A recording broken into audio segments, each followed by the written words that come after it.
Hi అండి, నమస్తే. Welcome to our channel. ఇవాల్టి వీడియోలో ఇన్స్టెంట్ పాలకోవా రెసిపీని చేసి చూపించబోతున్నానండి. చాలా తక్కువ ఇంగ్రీడియంట్స్తో ఇంట్లోనే కోవాని తయారు చేసేసుకోవచ్చు. మామూలుగా అయితే మనం పాలు పంచదారతో కోవాని తయారు చేసుకుంటాం కదా, టైం కూడా చాలా ఎక్కువసేపు పడుతుంది తయారవడానికి. అలానే ట్రై చేశాక ఒక్కొక్కసారి సరిగ్గా రాదు. కానీ ఈరోజు నేను చాలా సింపుల్గా 10 నిమిషాల్లో మిల్క్ పౌడర్తో పాలకోవాని చేసి చూపించబోతున్నానండి. చాలా రుచిగా ఉంటాయి. సో మరి లేట్ చేయకుండా ఈ పాలకోవాని ఎలా తయారు చేసుకోవాలో చూసేద్దాము. ముందుగా ప్యాన్ తీసుకొని అందులో 2 టేబుల్ స్పూన్ల నెయ్యిని యాడ్ చేసుకోండి. ఇప్పుడు దీనిలోనే 1/2 కప్పు కాచి చల్లార్చిన పాలను యాడ్ చేసుకోవాలి. అలాగే 1.5 కప్పు మిల్క్ పౌడర్ని కూడా యాడ్ చేసుకోండి. ఈ మిల్క్ పౌడర్ మనకి బయట సూపర్ మార్కెట్లో ఈజీగా దొరుకుతుందండి. నేను ఎవ్రీడే మిల్క్ పౌడర్ని యూజ్ చేశాను. ఇలా మిల్క్ పౌడర్ని యాడ్ చేసుకున్నాక బాగా కలుపుకోవాలి. చూడండి, ఇలా స్మూత్ క్రీమ్ లాగా తయారయ్యాక ఇందులో 1/2 కప్పు షుగర్ని కూడా యాడ్ చేసుకోండి. ఇప్పుడు బాగా మిక్స్ చేసేసుకోవాలి.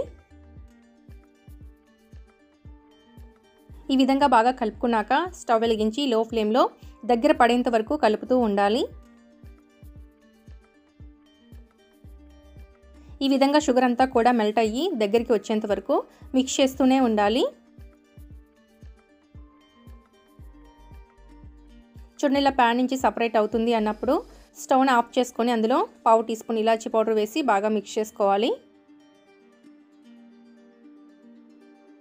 దీన్ని ఇప్పుడు చల్లారనివ్వాలి. ఇలా గోరువెచ్చగా ఉన్నప్పుడే కోవా బిళ్ళల్ని చేసేసుకోవాలండి. చూడండి, ఇలా చేతికి కొద్దిగా నెయ్యిని రాసుకొని తర్వాత చిన్న చిన్న ఉండలుగా తీసుకొని ఈ విధంగా కోవా బిళ్ళల్ని చేసేసుకోవాలి. చాలా సింపుల్ అండి, ఈజీగా తయారైపోతాయి. చూసారు కదా, సేమ్ ఇలాగే మిగతా బిళ్ళల్ని కూడా చేసేసుకొని ప్లేట్లో పెట్టేసుకోవాలి.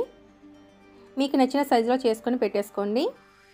అంతేనండి, మనకి పాలకోవా బిళ్ళలు తయారైపోయాయి. చాలా టేస్టీగా ఉంటాయి. పిల్లలు ఏమైనా స్నాక్స్ అడిగినప్పుడు 10 మినిట్స్లో చాలా సింపుల్గా ఈ పాలకోవాని తయారు చేసి పెట్టండి. చాలా రుచిగా ఉంటాయండి. కావాలంటే వీటిని ఇలా పిస్తాతో కానీ లేదా బాదంతో అయినా గార్నిష్ చేసుకోవచ్చు. సో ఫ్రెండ్స్, చూసారు కదా ఇన్స్టెంట్ పాలకోవా రెసిపీని. తప్పకుండా మీరు ఈ విధంగా ట్రై చేసి ఎలా వచ్చిందో కామెంట్ చేయడం మర్చిపోవద్దు. ఈ వీడియో కనుక నచ్చినట్లయితే లైక్ చేసి మీ ఫ్రెండ్స్ అండ్ ఫ్యామిలీ మెంబర్స్కి షేర్ చేయండి. ఇలాంటి మరిన్ని టేస్ట్ అండ్ సింపుల్ రెసిపీస్ కోసం మన ఇల్లు మన ఛానల్ని సబ్స్క్రైబ్ చేసుకోండి. Thanks for watching.